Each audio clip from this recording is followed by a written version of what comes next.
గజం భూమి 14,000 రూపాయలతో 180 గజాల భూమి కేవలం 25 లక్షలు మాత్రమే. గట్కేసర్ ఓఆర్ఆర్కి 15 నిమిషాల దూరంలో. ఏపీలో ఇంకా కూటమి ప్రభుత్వం ఏర్పడి 3 నెలల కాలమే అయింది సార్. ఇక వరదలు వచ్చినప్పుడు, ఈ ఫ్లడ్స్ వచ్చినప్పుడు ఒకరికొకరు సహకరించుకొని ప్రజలకు సహకరించి ప్రజలకు న్యాయం ఇవ్వాల్సింది పోయి ఒకరి మీద ఒకరు బురద రాజకీయాలు చేసుకుంటున్నారు. దీన్ని ఎలా చూడొచ్చు? ఇది మంచి సాంప్రదాయం కాదు సార్.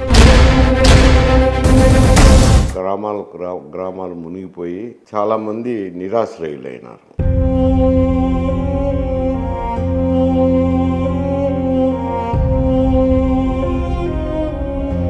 ప్రభుత్వం చేసే కార్యక్రమాలకు ప్రతిపక్షంగా వైఎస్ఆర్సీపీ తోడ్పాటును అందించాలా. ఒకవేళ వైఫల్యం చెందినప్పుడు మీరు వైఫల్యం చెందినారని విమర్శించాలా. మొదలు పెట్టక మునిపే అది కేవలము రాజకీయ విమర్శలకే పనికొస్తుంది కానీ మంచి పేరు కాదు. 2024 ఎన్నికల్లో 151 స్థానాలు 2019లో గెలిచిన వైఎస్ఆర్ కాంగ్రెస్ పార్టీ 11 స్థానాలకు పరిమితం కావడానికి బలమైన కారణాలు ఏమంటారు? ఇప్పుడు పరిపాలన వైఫల్యం. సంక్షేమ కార్యక్రమాలు అమలు చేస్తే కనుక నాకు ఓట్లు వస్తాయి, ఆ ఓట్లతో నేను గెలిచిపోతాను అని గతంలో చంద్రబాబు నాయుడు గారు కూడా ఒక మారు 1 కోటి వరాలని ఇచ్చారు. ఆ ఎన్నికల్లో ఓడిపోయారు. ఇప్పుడు ఈయన కూడా నవరత్నాలు అని చెప్పి 9 స్కీములు అమలు చేసినారు. కానీ తుదకు రిజల్ట్ చూస్తే అది చంద్రబాబు నాయుడుకు అనుకూలంగా వేసిన ఓటు కాదు, జగన్మోహన్ రెడ్డిని ఓడించాలనే కసితో వేసిన ఓటుగానే కనపడుతుంది. రాయలసీమ ప్రజలు ఎందుకు డిజైన్ చేసుకున్నారు? అసలు రాయలసీమకి ఏం చేసినారని ఆయన ఈరోజు జగన్మోహన్ రెడ్డి గారు నాకు ప్రతిపక్ష హోదా కావాలని అసెంబ్లీలో కోరారు, తర్వాత కోర్టుకు కూడా వెళ్ళారు. వాళ్ళకు వచ్చిన శాసనసభ్యుల సంఖ్యను బట్టి ప్రతిపక్ష హోదా ఇస్తారు. కానీ వైసీపీ నాయకులు ఏమంటున్నారు? ఓటు శాతం చూసి 40% మాకు వచ్చింది అంటే కింద ఆ 40% మంది వాయిస్ మేము వినిపించడానికి మాకు ప్రతిపక్ష హోదా కావాలి అంటున్నారు. పార్లమెంటరీ సాంప్రదాయాల పట్ల జ్ఞానం లేకపోవడము, అది చదువునోడు అజ్ఞానులు మాట్లాడే మాట. Welcome to Suman TV. నేను మీ నాగరాజ్ బైర్శెట్టిని. ఏపీలో జరుగుతున్న బురద రాజకీయాలపై మనతో మాట్లాడడానికి మాజీ మంత్రివర్యులు సీనియర్ రాజకీయ నాయకులు మైసూరా రెడ్డి గారు మనతో ఉన్నారు. అయితే ప్రస్తుతం ఈ ప్రోగ్రాం మనకు స్పాన్సర్ చేస్తుంది ఎకో తేజాస్. ఎలక్ట్రికల్ వాహనాల రంగంలోనే ఏపీ తెలంగాణ రాష్ట్రంలో తనదైన ముద్ర వేసుకున్న కంపెనీ. వాహనాల తయారీలోనే కాదు, ద్విచక్ర వాహనాలు అండ్ 3 చక్రాల వాహనాల తయారీలో కూడా ఇది చాలా అగ్రగామిగా నిలుస్తుంది. ఒక్కసారి ఛార్జ్ చేస్తే చాలు 100 కిలోమీటర్లు పైగా ప్రయాణించే ఈ వాహనాలను కొనుగోలు చేసి అందరూ ఆనందించండి. సార్ నమస్తే. ఏపీలో ఇంకా కూటమి ప్రభుత్వం ఏర్పడి 3 నెలల కాలమే అయింది సార్. అయితే ఈ బురద రాజకీయాలు ఇంకా ఎక్కువ అయిపోయి సార్. ఒకరికొకరు అంటే వాళ్ళు ఉన్నప్పుడు వీరి మీద కేసులు పెట్టడం, వీరున్నప్పుడు వీరి మీద కేసులు పెట్టడము. ఇక వరదలు వచ్చినప్పుడు, ఈ ఫ్లడ్స్ వచ్చినప్పుడు ఒకరికొకరు సహకరించుకొని ప్రజలకు సహకరించి ప్రజలకు న్యాయం చేయాల్సింది పోయి ఒకరి మీద ఒకరు బురద రాజకీయాలు చేసుకుంటున్నారు. దీన్ని ఎలా చూడొచ్చంటారు సార్? ఇది మంచి సాంప్రదాయం కాదు సార్. ఎందుకంటే ప్రకృతి వైపరీత్యం సార్. వరదలు అయితే వచ్చి గ్రామాలు మునిగిపోయి చాలామంది నిరాశ్రయులైనారు. నిరాశ్రయులైనప్పుడు వారి నిరాశ్రయులను ఆదుకోవాల్సిన అవసరం ఎంతైనా ఉంది. నిరాశ్రయులను ఆదుకోవాల్సింది ప్రభుత్వము. ప్రభుత్వం చేసే కార్యక్రమాలకు ప్రతిపక్షంగా వైఎస్ఆర్సీపీ తోడ్పాటును అందించాలా. ఒకవేళ వైఫల్యం చెందినప్పుడు మీరు వైఫల్యం చెందినారని విమర్శించాలా. అది మొదలు పెట్టక మునిపే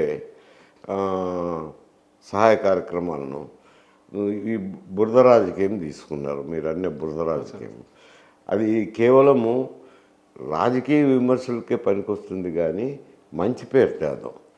ప్రకృతి వైపరీత్యం అనేది ఏ ప్రభుత్వం ఆపలేదు. వచ్చిన తర్వాత తీసుకుపోయే కార్యక్రమాల గురించి మాట్లాడాల్సింది వస్తుంది. కార్యక్రమాలు మొదలుపెట్టకుండా మాట్లాడడం అంటే కనుక కేవలం రాజకీయ దృక్పథంతో మాట్లాడినట్టే అవుతుంది. అది మంచి సాంప్రదాయం కాదు. 2024 ఎన్నికల్లో ఒక పార్టీకి అంటే ప్రతిపక్ష హోదా కూడా లేకుండా ఉండే పరిస్థితి వచ్చేసింది. 151 స్థానాలు 2019లో గెలిచిన వైఎస్ఆర్ కాంగ్రెస్ పార్టీ 11 స్థానాలకు పరిమితం కావడానికి బలమైన కారణాలు ఏమంటారు అసలు? ఇప్పుడు పరిపాలన వైఫల్యం. ఆయన ఏమనుకున్నారు అని అంటే సంక్షేమ కార్యక్రమాలు అమలు చేస్తే కనుక నాకు ఓట్లు వస్తాయి, ఆ ఓట్లతో నేను గెలిచిపోతాను అని అనుకున్నారు. కానీ సంక్షేమ కార్యక్రమాలే ఒకటే కాదు కావాల్సింది, ప్రజలు చూసేది అభివృద్ధి కార్యక్రమాలు కూడా చూస్తారు. పరిపాలన ఎలా ఉంది అనేది ఆ విషయం కూడా చూస్తారు.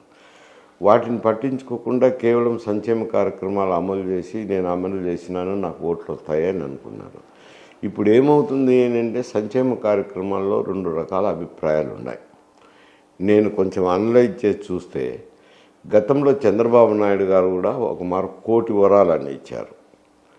అంటే 1 కోటి కుటుంబాలకు ఏదో ఒక రకమైన సహాయం చేశారు. సైకిల్లో, ఇస్త్రీ పెట్టెలో అన్నీ ఇచ్చారు. ఇచ్చినా ఆయన ఆ ఎన్నికల్లో ఓడిపోయారు. మళ్ళా తర్వాత జరిగిన ఎన్నికల్లో ఆయన ముఖ్యమంత్రిగా ఉన్నప్పుడు పసుపు కుంకుమ అని ప్రజలకు ఇచ్చారు. 2014 ఎన్నికల తర్వాత 2019 ఎన్నికల ముందు ఇచ్చారు పసుపు కుంకుమ అని. కానీ ఆ ఎన్నికల్లో కూడా ఓడిపోయినారు. ఇప్పుడు ఈయన కూడా నవరత్నాలు అని చెప్పి 9 స్కీములు అమలు చేసినారు. కానీ తుదకు రిజల్ట్ చూస్తే ప్రతిపక్ష హోదా కూడా రాకుండా ఓడిపోయినాడు. కేవలం పరిపాలన పట్ల చూసి వేసినారు. ఈ ఓటు కూడా పరిశీలించి చూస్తే అది చంద్రబాబు నాయుడుకు అనుకూలంగా వేసిన ఓటు కాదు, జగన్మోహన్ రెడ్డిని ఓడించాలనే కసితో వేసిన ఓట్లుగానే కనపడుతుంది. అంటే ఆయన్ని ఓడించాలనేది ఒక ధ్యేయంగా పెట్టుకున్నారు. ఎందుకంటే ప్రజలకు అందుబాటులో లేకుండా ఉండడము, ప్రజల గురించి పట్టించుకోకపోవడము, ప్రజలతో మాట్లాడకపోవడము. ఆయన సంక్షేమ కార్యక్రమాలు అని అనుకున్నాడు. సంక్షేమ కార్యక్రమాలు అంటే ప్రజలు ఎట్లా చూస్తున్నారు అని అంటే ఏం వారి డబ్బు ఇస్తున్నారా, వారి పాకెట్లో నుంచి ఏమన్నా ఇస్తున్నారా, మా డబ్బు మాకే కదా ఇస్తున్నారు అని అంటున్నారు. ఇంతకు మునుపు గతంలో అయితే ఈయనక కమర్షియల్ ట్యాక్సెస్ అని ఉండేది. అవి ఎవరికి తెలిసేది కాదు. అది ప్రభుత్వం వేస్తుందా కమర్షియల్ ట్యాక్సెస్ అనేది తెలిసేది కాదు, ప్రైజ్లోనే ఇమిడి వచ్చేది. ఇప్పుడు ఏమవుతుంది అంటే మీరు ఎక్కడికి వెళ్ళినా, హోటల్కి వెళ్ళినా, ఇంకో చోటుకు వెళ్ళినా స్టేట్ జిఎస్టీ, సెంట్రల్ జిఎస్టీని క్లియర్గా మెన్షన్ చేసి బిల్ ఇస్తున్నారు. ఇచ్చినప్పుడు ప్రతి ఒక్కరికి మేము ట్యాక్స్ పే చేస్తున్నాం కదా అనేది ఒక స్పృహ వచ్చింది. రాష్ట్ర ప్రభుత్వం మీద కేంద్ర ప్రభుత్వం కూడా ఉంది కదా దీంట్లో. కేంద్ర ప్రభుత్వం అయినా కానీ ఎవరినైనా కానీ కేంద్ర ప్రభుత్వానికి కూడా రిజల్ట్ అట్టే వచ్చింది కదా. వాళ్ళు 400 సీట్లని జనాన్ని ఊదరగొట్టారు. కేంద్రంలో మాకు 400 సీట్లు వస్తాయి మాకు చెప్పి బీజేపీ. కానీ తుదకు మెజారిటీ కోసం ఇతర పార్టీల మీద ఆధారపడాల్సింది వచ్చింది. అటు ఎన్డీఏ కూటమిలో ఉన్న తెలుగుదేశం పార్టీ వైపు అయితేనేమి, నితీష్ కుమార్ వైపు అయితేనేమి మద్దతు ఇచ్చిన తర్వాతనే అక్కడ ప్రభుత్వం ఏర్పాటు జరిగింది. ఆడ అదే పరిస్థితి వచ్చింది, ఇక్కడ కూడా అదే పరిస్థితి.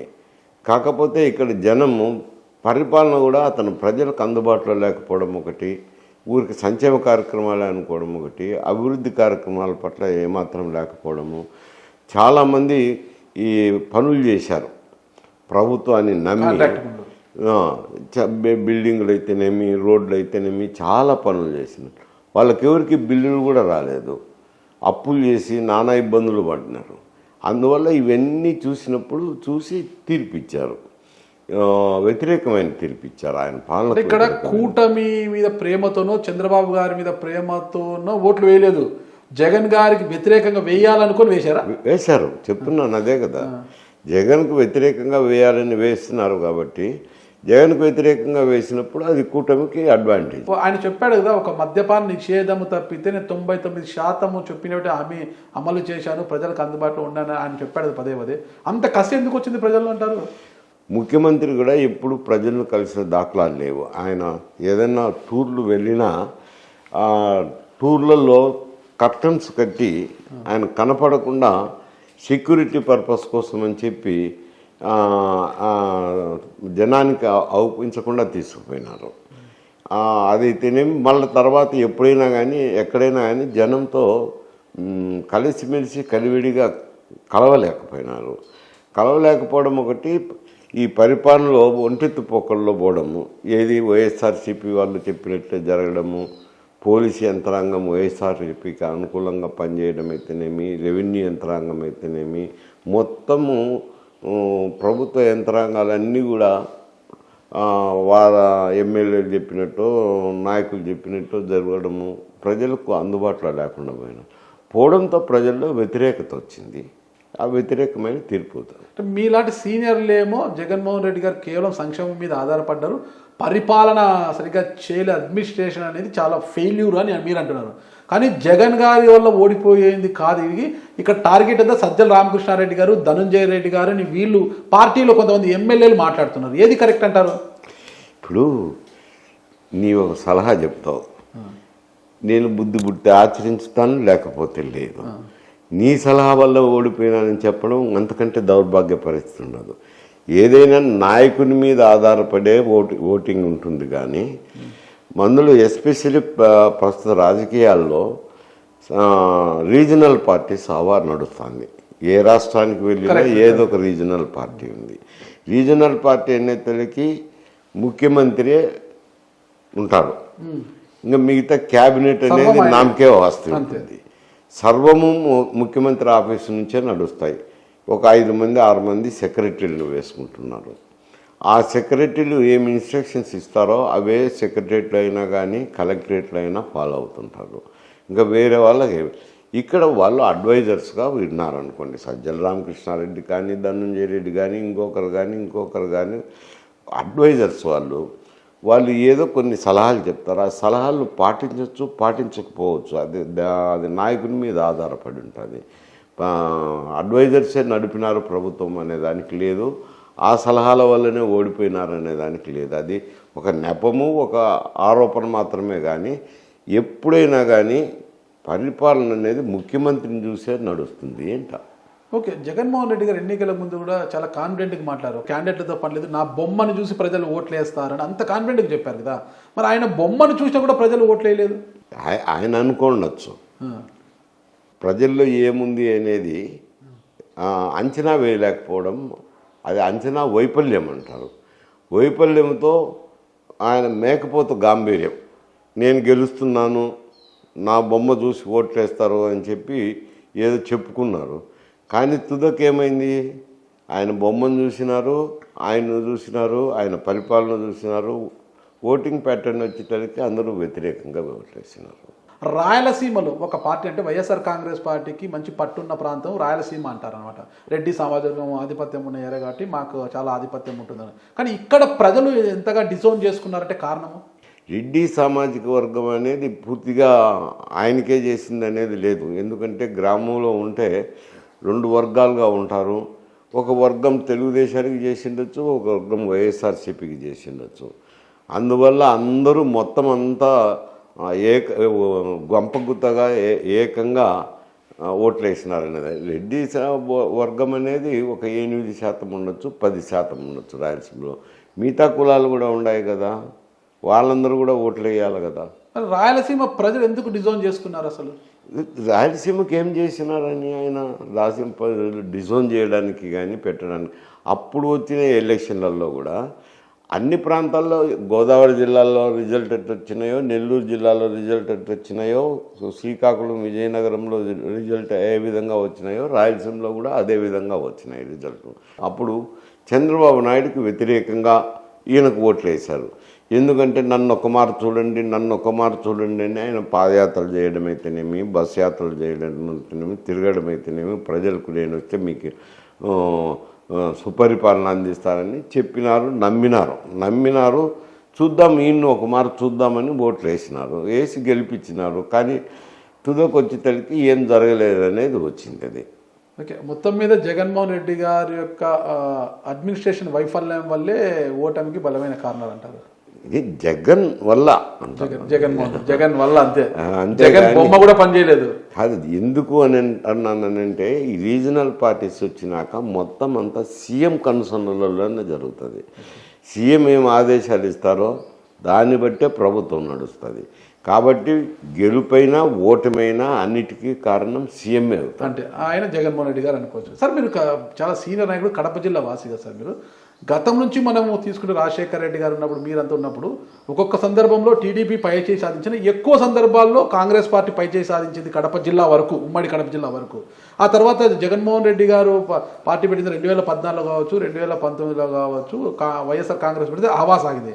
కానీ ఉమ్మడి కడప జిల్లాలో కేవలం రాజంపేట, బద్వేల్, పులివెందుల 3 స్థానాలకే వైఎస్ఆర్ కాంగ్రెస్ పార్టీ పరిమితమైందంటే కానీ కడప జిల్లా వాసులు కూడా ఎందుకు కాదనుకున్నారు జగన్మోహన్ రెడ్డి గారు? ఏం కడప జిల్లా కంటే కడప జిల్లాకి ఏం చేసినారని, కడప జిల్లాకి ఏం సంబంధం అని మీరు అడుగుతున్నారు?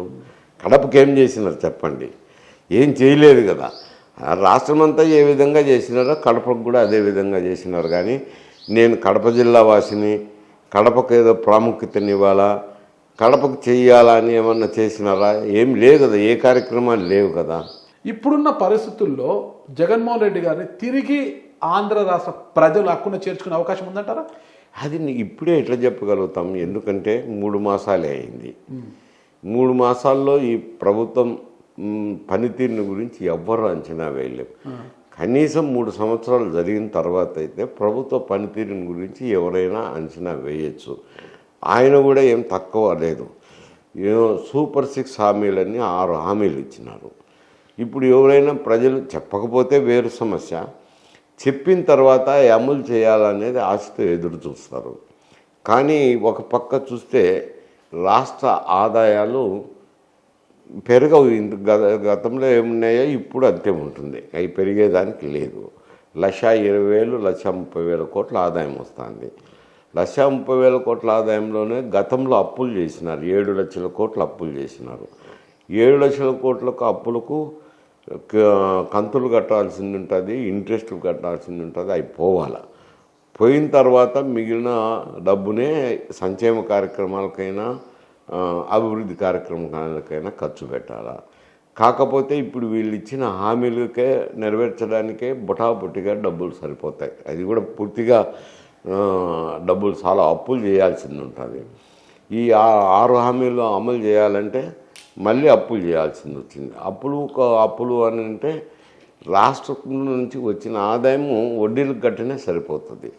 అందువల్ల ఈ ప్రభుత్వము వాళ్ళు ప్రజలు వేచి చూసేది, వచ్చినారు 3 మాసాలు అయింది కాబట్టి ఏమనరు. ఇంతలోనే వరదలు రావడము, ఆ వరదల్లో ఏదో సహాయక చర్యలు ఈ కార్యక్రమాల్లో ఉన్నారు. ఒక 2 సంవత్సరాలు అయితే ఈ కార్యక్రమాలు ఎలా అమలు చేస్తారు, ఈ అమల్లోకి వచ్చినాయా లేదా అని చూస్తారు. ప్రస్తుత డిప్యూటీ సీఎం పంచాయతీరాజ్ శాఖ మంత్రి పవన్ కళ్యాణ్ గారు, అంటే జనసేన అధ్యక్షుడు పవన్ కళ్యాణ్ చెప్పారు, మెడలు వంచి నేను పని చేయిస్తాను అని చెప్పారు కదా. మరి ఆయన ఉన్నారు కదా, కూటమిలో ఆయన ఉన్నారు కదా, ఖచ్చితంగా చేయిస్తారేమో. అవును, ఆయన ఎవరు మెడలు వంచుతానన్నారు? మీరు ఆ స్టేట్మెంట్ అది జనరల్గా ఉంది. మెడలు వంచి పని చేయిస్తాను అని అంటే వాళ్ళ యొక్క శాఖలో ఆయనకు సంబంధించిన సిబ్బందితో పని చేయిస్తానని. కానీ మిగతా వాళ్ళ మెడలు ఎట్లా వంచుతారు? రాజకీయ నాయకులది మంత్రులు ఉంటారు క్యాబినెట్లో, ఆయనతో పాటు అందరూ సమానస్తులే కదా. క్యాబినెట్ అయినాక ఈక్వల్ ర్యాంకే అవుతుంది.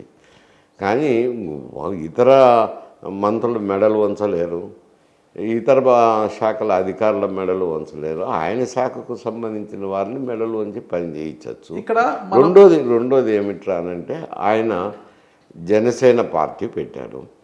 సరే, తర్వాత కాపులు కూడా బాగానే సైజబుల్ సెక్షన్ ఉన్నారు. ఇది గోదావరి జిల్లాల్లో కానీ, కృష్ణా గుంటూరు జిల్లాలో కానీ, ఉత్తరాంధ్రలో కానీ ఉన్నారు. కాబట్టి ఆయన కలవడం అయితేనేమి, కూటమి ఏర్పాటు చేయడానికి కూడా ప్రథమ కారకుడైనాడు. అప్పుడు బీజేపీని కూడా మాట్లాడడము, బీజేపీని కూడా అలయన్స్లోకి తీసుకురావడము, ఒక కూటమి ఎన్డీఏ కూటమి ఏర్పాటు చేసేదానికి ఆయన తెర వెనుక గట్టి ప్రయత్నాలు చేసి బీజేపీ నాయకులను కూడా ఒప్పించి కూటమిలో చేరేటట్టు చేసి ఒక కూటమి ఏర్పాటు చేసేదానికి ఆయన శాయశక్తిలో కృషి చేసినారు. కాబట్టి అటు బీజేపీలోనూ ఆయనకు కొంత గౌరవం ఇస్తున్నారు. ఎందుకంటే ఈ దినము ఈడ ఎన్డీఏ కూటమి రావడము, ఆ ఎంపీలు మోడీ మెజారిటీకి కారకులు కావడంతో కొంచెం డిపెండెన్సీ పెరిగింది కదా. పెరగడంతో వాళ్ళు కొంత సహాయ సహకారాలు అందించేదానికి రకరకాల కార్యక్రమాలు ఉంటాయి. అందువల్ల ఆయనకు చంద్రబాబు నాయుడు కూడా గౌరవమైన స్థానమే ఇస్తున్నారు. ఆయన ఏదైనా సలహాలు చెప్పినప్పుడు అవి ఆలోచన చేసి కొంచెం అమలు చేసేదానికి అనుకూలంగా ఉంటే చేస్తున్నారు. కాబట్టి ఆయనకు అటు బీజేపీలోనూ గౌరవస్థానం ఉంది, ఇటు తెలుగుదేశంలోనూ గౌరవస్థానం ఉంది. కాబట్టి ఆయన చెప్పే మాటలకు కొంచెం గౌరవం ఇస్తున్నారు. అందువల్ల ఆయన పట్ల చూడొచ్చు, గౌరవం ఇవ్వచ్చు. కానీ ఆయనకు మెడలు వంచి పని చేయిస్తాననేది వాళ్ళ డిపార్ట్మెంట్కు శాఖకు సంబంధించింది. ఇతరుల శాఖల గురించి. మీరు ఒక మాట అన్నారు సార్, 6 గ్యారెంటీస్ అమలు చేయాల, ప్రభుత్వమే అప్పుల ఊబిలో ఉంది, డబ్బు కూడా చాలా తక్కువ, ఆర్థికంగా చాలా ఇబ్బందులు ఉంది. కానీ ఇప్పుడు కూటమిలో టీడీపీ జనసేన మెజారిటీ ఎంపీలు చాలా అవసరం ఉంది ఎన్డీఏకి. అంటే మోడీ గారు ప్రధానిగా కొనసాగాలంటే వీళ్ళ మద్దతు చాలా ఉంది. అంటే వీళ్ళ గొంతమ్మ కోరికలు తీరిస్తేనే కదా అక్కడైనా ప్రభుత్వం నిలబడేకి కేంద్రంలో. మీరు గొంతమ్మ కోరికలు పడితే ఇవ్వటానికి కేంద్రంలో కొన్ని గైడ్ లైన్స్ ఉంటాయి. ఏవైనా ఇష్ట ప్రకారం ఆయన ఇచ్చేదానికి లేదు. ప్రైమ్ మినిస్టర్ కానీ ఎన్డీఏ ప్రభుత్వం కానీ. ఎందుకంటే మామూలుగా వచ్చేటివి ట్యాక్సెస్లో షేర్ వస్తుంది. ట్యాక్సెస్లో షేర్ వచ్చేది సెంట్రల్ జిఎస్టీ ఒకటి వసూలు చేస్తారు, ఇన్కమ్ ట్యాక్స్ ఒకటి, కస్టమ్స్ డ్యూటీ అనేది 3 రకాల పన్నులు కేంద్ర ప్రభుత్వం వసూలు చేస్తుంది. మొత్తం దేశం మొత్తం మీద ఆ పన్నుల మీద వచ్చిన ఆదాయం ఉంటుంది కదా, ఆ ఆదాయంలో 41%, అదే ఇప్పుడు తెలంగాణలో ముఖ్యమంత్రి రేవంత్ రెడ్డి గారు 50%కు పెంచాలంటున్నారు. గతంలో 39% ఉండే, దాన్ని మోడీ వచ్చి అధికారంలోకి వచ్చిన తర్వాత 41%. వాళ్ళకు వచ్చిన ఆదాయంలో 41% నిధులను పక్కకు తీస్తారు. తీసిన తర్వాత 41% నిధులను కమిషన్ ఉంది, ఫైనాన్స్ కమిషన్ అని. ఆ ఫైనాన్స్ కమిషను రాష్ట్రాలకు నిధులు కేటాయిస్తుంటారు. ఏ రాష్ట్రానికి ఎంత అది నిర్ణయించేదానికి కూడా కొన్ని మార్గదర్శకాలు ఉన్నాయి. వీళ్ళది ఇంకా పరిపాలన 3 నెలలైంది, ఇంకా ముందుకు పోతే తెలుస్తుంది అంటున్నారు కదా. ఒకవేళ 6 గ్యారెంటీస్ కావచ్చు, ఇతరత్ర అంశాలు కూటమి ప్రభుత్వం అమలు చేయలేదు. ఇక్కడ జగన్మోహన్ రెడ్డి గారు చూశారు, ఇతను పరిపాలనా పరంగా వైఫల్యం చెందాడు, జగన్మోహన్ రెడ్డి గారు వద్దు అనుకున్నారు. ఈరోజు వద్దు అనుకున్న ప్రజలు ఒకవేళ కూటమి ప్రభుత్వము అనుకున్న మేరకు పరిపాలన చేయకపోతే జగన్మోహన్ రెడ్డి గారిని ప్రజలు మళ్ళీ తిరిగి హక్కును చేర్చుకుంటే అవకాశం ఉందంటారా? ఆయన బాగా చేసినాడు అనుకోండి, ప్రజానురంజకంగా చేసినాడు, హామీలు అమలు చేసినాడు అనుకో, ఆ రిజల్ట్ వేరుగా ఉంటుంది. చేయకపోతే ఆ రిజల్ట్ వేరుగా ఉంటుంది. అది ఎప్పుడు తెలుస్తుంది ఆయన ప్రజానురంజకంగా హామీలు అమలు చేసినాడా, ప్రజానురంజకంగా పాలించినాడా అనేది? అది 2-3 సంవత్సరాలు అయిన తర్వాత తెలుస్తుంది. ఇప్పుడు ఒకటే జరుగుతుంది అన్నమాట. అంటే వైసీపీ నాయకులు కొంతమంది ఒక 3 పడవల బోట్లను గొలుసులతో కట్టేసి వదిలారు నీళ్ళలో. అవి కృష్ణా బ్యారేజ్ను, మొత్తం ప్రకాశం బ్యారేజ్ను కూల్చివేయడానికి ఒక కుట్ర జరిగిందని దాని మీద విచారణ జరుగుతుంది ఈరోజు. నిజంగా కుట్ర జరిగింది అనుకుంటారా మీరు? ఇప్పుడు కుట్ర జరిగింది లేదు అనేది వేరు సమస్య. పడవలైతే ఢీకొని, కృష్ణా బ్యారేజ్ అయితే డ్యామేజ్ కంపించింది. ఓకే, డ్యామేజ్ అయింది కాబట్టి పోలీసు ఇన్వెస్టిగేషన్ చేస్తున్నారు. పోలీస్ ఇన్వెస్టిగేషన్లో తేలాల్సింది ఆ పడవలు ఎవరివి, యాక్సిడెంటల్గా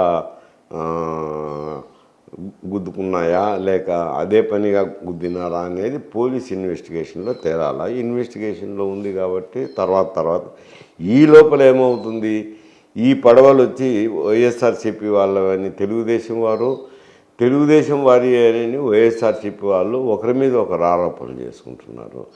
కానీ అది ఉండంగా పోలీస్ ఇన్వెస్టిగేషన్లో తప్పకుండా ఎవరి పడవలు, అది యాక్సిడెంటల్గా జరిగిందా లేక కుట్రపూరితంగా చేసినారా అనేది అది ఇన్వెస్టిగేషన్లో తేలాల్సిన సమస్య.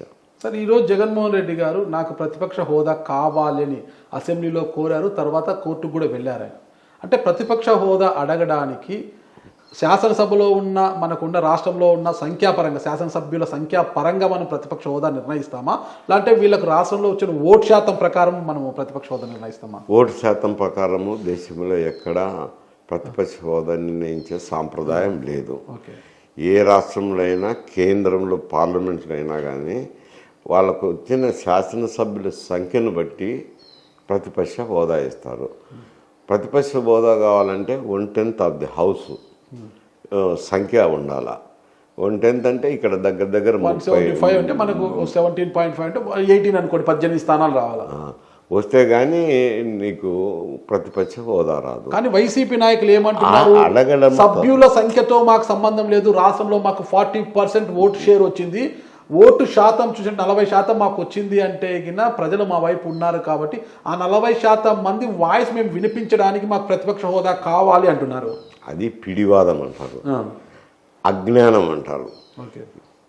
పార్లమెంటరీ సాంప్రదాయాల పట్ల జ్ఞానం లేకపోవడము, మొండివాదన చేయడం తప్పనిచ్చి అంతకు మించి కోర్టుకు పోయినా రాదు, ఎక్కడికి పోయినా రాదు. 1/10 ఆఫ్ ది హౌస్ ఉండాలనేది అది ఒక సాంప్రదాయము.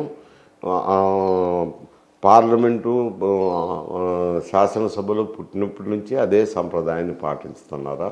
లాస్ట్ టైం కూడా కేంద్రంలో కూడా కాంగ్రెస్ పార్టీకి సరైన స్ట్రెంగ్త్ లేక ఇవ్వలేదు కదా. ఇప్పుడు 100 సీట్లు వచ్చినాయి కాబట్టి వాళ్ళకు 1/10 వచ్చింది కాబట్టి ఇప్పుడు రాహుల్ గాంధీకి ప్రతిపక్ష హోదా ఇచ్చినారు.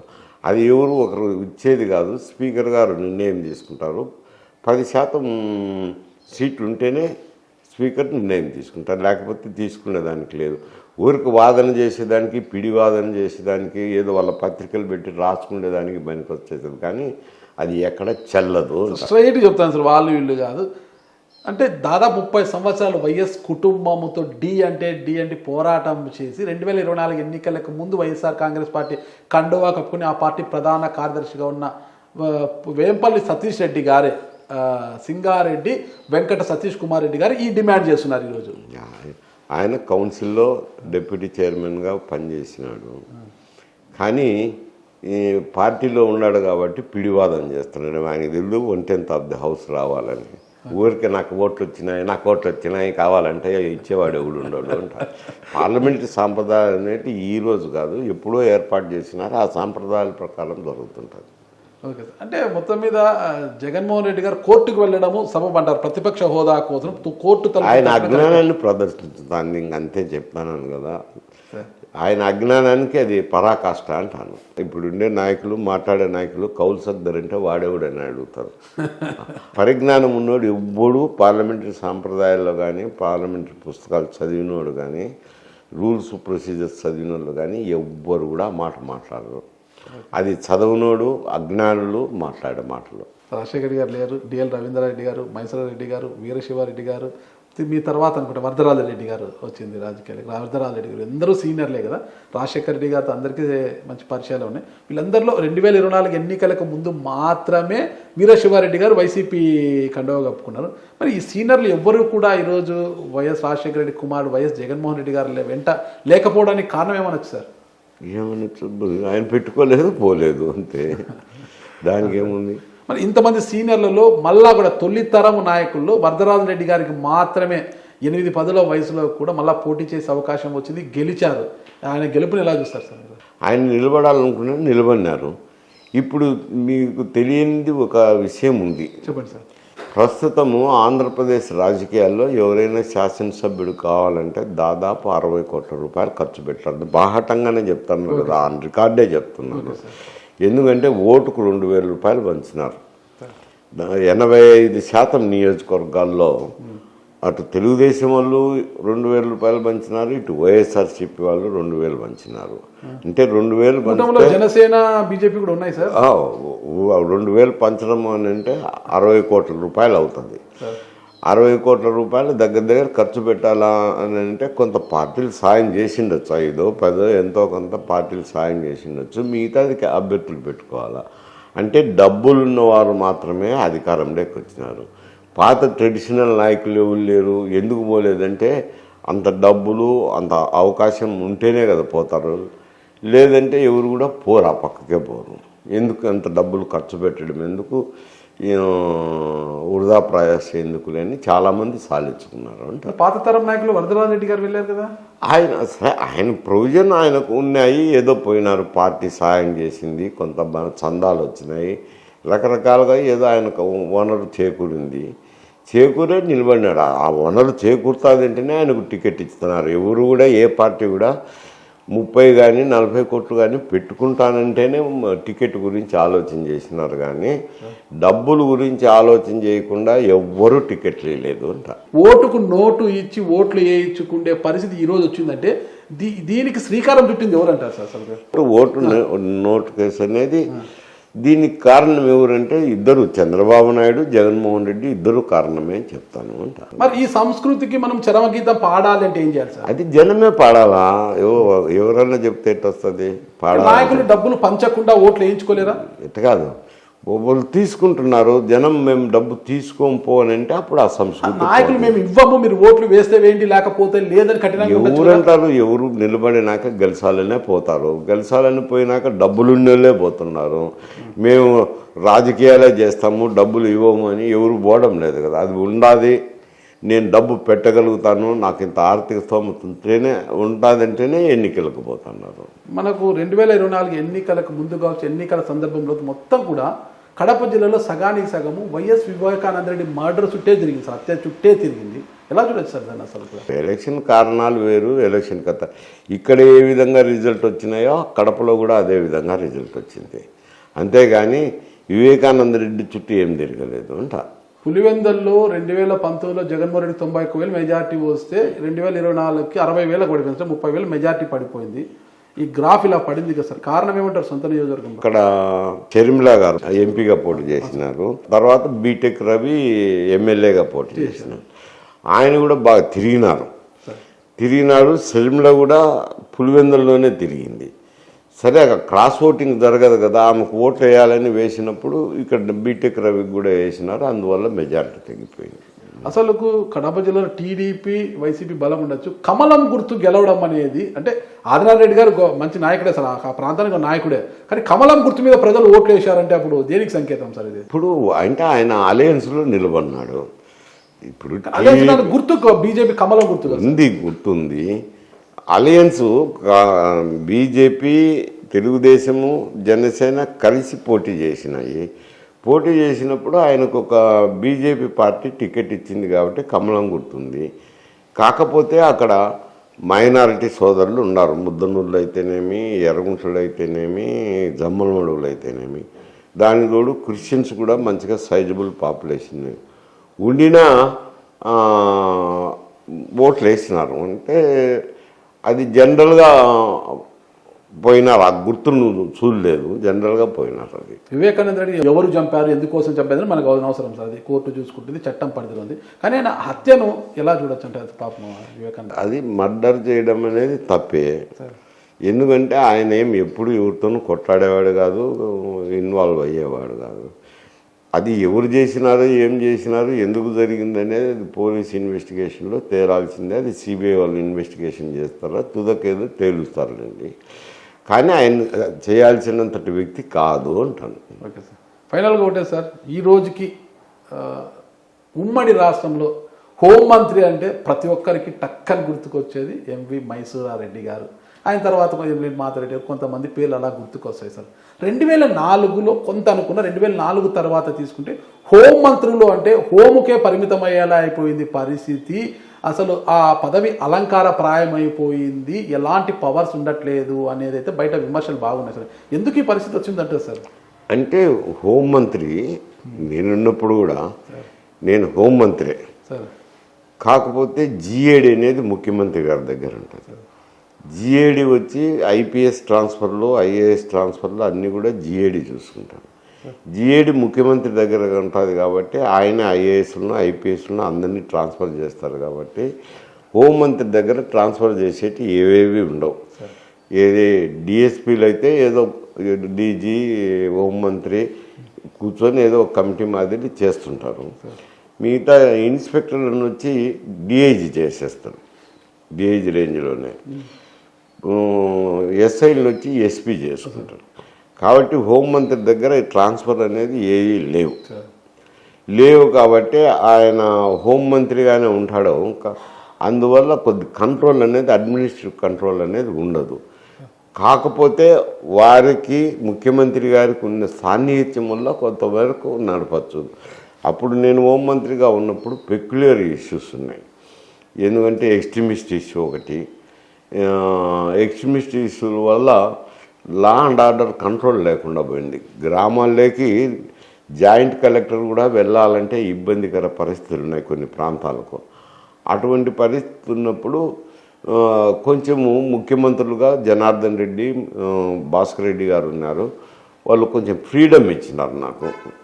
ఫ్రీడమ్ అంటే ఒక రకంగా జిఏడి వాళ్ళ దగ్గర ఉండిన డీజీకి, IG intelligence, IG law and order ఉంటే కొంచెం మీరు కూర్చొని డిస్కస్ చేసుకొని నిర్ణయాలు తీసుకోపోండి అని, ఏదో సమిష్టి నిర్ణయాలు తీసుకోమని ఒక సందేశం ఇచ్చినారు.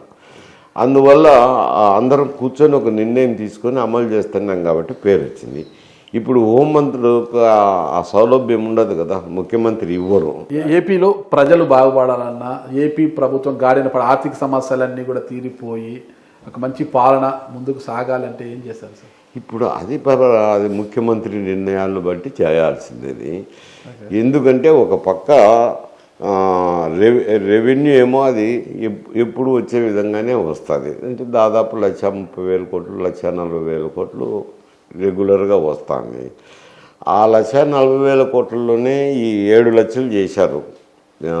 ఏది జగన్మోహన్ రెడ్డి గారు అప్పులు 7 లక్షలు చేశారు. దాంట్లో కంతులు కట్టాల్సిందే, ఇంట్రెస్ట్లు కట్టాల్సిందే, అవి కట్టాలా, తర్వాత సూపర్ 6 కార్యక్రమాలు చేయాలా, అభివృద్ధి కార్యక్రమాలు చేయాలా. ఆయనకి ప్రియారిటీస్ ఏం చేంజ్ చేసుకుంటాడు? ఒక బడ్జెట్ అన్న రావాలి కదా మేము చెప్పాలంటే. కనీసం ఆయన ఒక బడ్జెట్ అన్న ప్రవేశపెడితే దాన్ని బట్టి మేము చెప్పచ్చు. సార్ ఫైనల్గా సార్ హైదరాబాద్లో ప్రవేశపెట్టిన హైడ్రా మీద మీ కామెంట్ ఏంటి సార్? హైడ్రా అనేది తప్పు అని ఎవరు అనలేం కదా. ఎందుకు అని అంటే ఇక్కడ చాలా గొలుసుకట్టు చెరువులు ఎక్కువ. ఈ చెరువు నుంచి ఆ చెరువుకి ఒకదానికొకటి ఇంటర్ కనెక్టెడ్ చెరువులు ఉన్నాయి. ఇవి నాలాలో ఆక్యుపై చేసిన దానివల్ల నీళ్లు సరిగా ఫ్లో కాకపోయి అవి అడ్డాలు పడి దానివల్ల ఏమవుతుందంటే ముంపు ఏర్పడుతుంది. చాలా కాళ్ళకి నీళ్లు రావడము, వరదలు రావడము ఇవన్నీ జరుగుతున్నాయి. అవి తొలగించి నాలాలను మళ్ళీ క్లియర్ చేయాలనే ఉద్దేశంతో సదుద్దేశంతో పెట్టినారు. ఆక్రమణలన్నీ ఏ అయితే ఎఫ్టీఎల్ జోన్లోనూ ఉండేటివన్నీ కూలగొడుతున్నారు. కూలగొట్టడం మంచిదే అంటారు. ఎవరైనా చెడ్డది ఎవరైనా. ఇదే పరిస్థితి ఏపీలో కూడా అమలు చేయాలని చూస్తున్నారు. హైడ్రాను అమలు చేయాలనే ఆలోచన ఉందంట. ఎలా ఉంటుందంట సార్? ఇప్పుడు హైడ్రా అనేది ఇక్కడ పరిస్థితులు వేరు. ఇక్కడ ఎందుకంటే నిజాం పరిపాలన ఉన్నది, బ్రిటిష్ పరిపాలన లేదు. నిజాం పరిపాలన ఉన్నప్పుడు రెవెన్యూ రికార్డు సక్రమంగా లేవు. అందువల్ల ఇటువంటి ఆక్రమణలు అవి ఇవి యథేచ్ఛగా జరుగుతాయి. ఇక్కడ పాత రికార్డు సరిగా ఉండదు కాబట్టి అక్కడ పోయే తల్లికి ప్రతిదీ రెవెన్యూ సిస్టంలో డెవలప్ చేసినారు. ప్రతి సర్వే నెంబరు మ్యాప్ ఉంది, ఎంత ఎక్స్టెంట్ ఉండేది ఉంది. సర్వే నెంబర్ను మార్చాలంటే కొద్ది కష్టాలు. రెవెన్యూ సిస్టమ్ బ్రిటిషర్స్ ఉన్నారు కాబట్టి ఒక రెవెన్యూ సిస్టమ్ డెవలప్ చేసినారు కాబట్టి అక్కడ ఇది లేదు. రెండోది మీరు చెప్పే హైడ్రా అవి పెద్ద పట్టణాలు ఉన్న చోట జరగాల. పెద్ద పట్టణాలు ఏమి లేవు కదా. వైజాగ్ ఒకటి, విజయవాడ ఒకటి ఉన్నది. ఏదో తిరుపతి అంటే ఇంకా అంత పెద్ద పట్టణం అనేదానికి లేదు. ఇక అటువంటి గొలుసుకట్టు చెరువులు ఉండాలా, ఇవన్నీ ఉండాలా, ఆక్రమణలు ఉండాలా. ఉన్నప్పుడు తొలగించేదానికి హైడ్రా పెడితే ఆడైనా మేలే, మంచిది అంటారు. ఏపీలో కావచ్చు, కేంద్రంలో కావచ్చు, కాంగ్రెస్కి మళ్ళా పూర్వం వచ్చే అవకాశం ఉందంటారు. ఇక్కడ కాంగ్రెస్ పార్టీ ఆంధ్రలో పరిస్థితి వేరు, దేశంలో ఉండే పరిస్థితి వేరు. ఇప్పుడైతే 100 సీట్లు ఉన్నాయి, ప్రతిపక్ష హోదా ఉంది. అది బీజేపీకి కూడా ఎన్డీఏ కూటమికి కూడా సీట్లు తగ్గినాయి కాబట్టి కొంచెం జోరు తగ్గింది. ఇంకా 4 సంవత్సరాలు ఉంది కాబట్టి కొద్ది కాలం తర్వాత కరెక్ట్గా చెప్పగలము అంటారు. Thank you sir. అలాగా కిరణ్ కుమార్ రెడ్డి గారి త్వరలో బీజేపీ ఏపీ రాష్ట్ర అధ్యక్షుడిగా బాధ్యతలు చేపట్టబోతున్నారట. సీనియర్లందరినీ కూడా ఆహ్వానం పలుకుతున్నారట తనకు సహకరించామని. మైసూర్ రెడ్డి గారికి కూడా కాల్ వస్తే ఏం పరిస్థితి? లేదు నేను ఎక్కడ సార్. థ్యాంక్ యూ సార్, మంచి విషయాలు చెప్పారు. ఏపీలో జరగబోయే రాజకీయ సమీకరణల గురించి మరొకసారి మిమ్మల్ని కలుస్తాను సార్. థ్యాంక్ యూ సార్, నమస్తే.